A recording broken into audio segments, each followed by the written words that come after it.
Does anyone remember those old Mickey Mouse cartoons that recently came out on DVD? If you did, you'd probably think you'd seen them all. You'd be wrong. There's one that only Disney reviewers were able to see. I was one of them. I was one of the 6 people who saw that episode. The episode was called SuisideMouse.avi. I can remember at first there was nothing special about the episode, just a continuous loop of Mickey walking past the same 6 buildings. This went on for 2.5 minutes before fading out.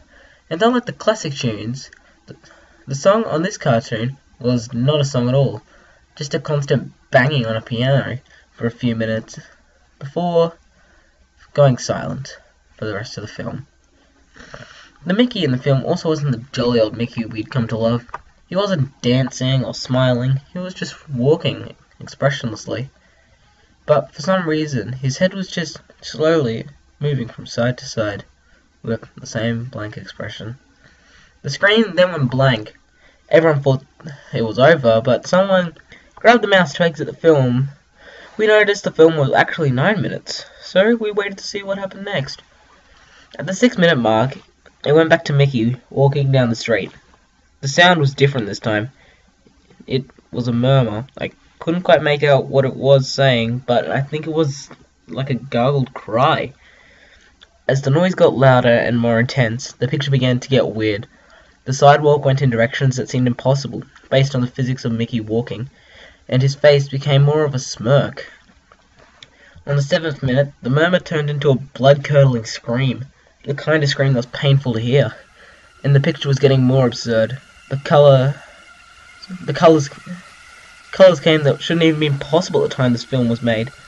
Mickey's face began to fall apart. His eyes rolled onto his chin, and his smile curled up on the left side of his face. The buildings became rubble, floating in midair, and the sidewalk was still impossible to navigate in rapt directions.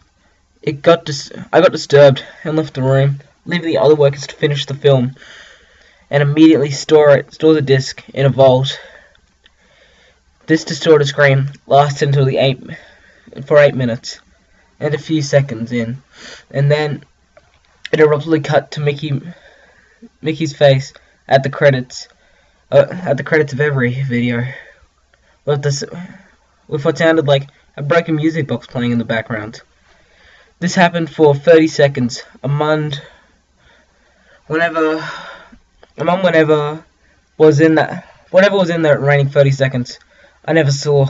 Like I said, I'd walked out of the room, but my fellow workers said true suffering is not known before they all committed suicide on the spot. But one thing I do believe that they said before suiciding: the last scene, or the last frame, whatever you want to call it, has Russian text saying, "The sights of hell bring its viewers back in." But as far as I know, I am the only survivor of witnessing that tape.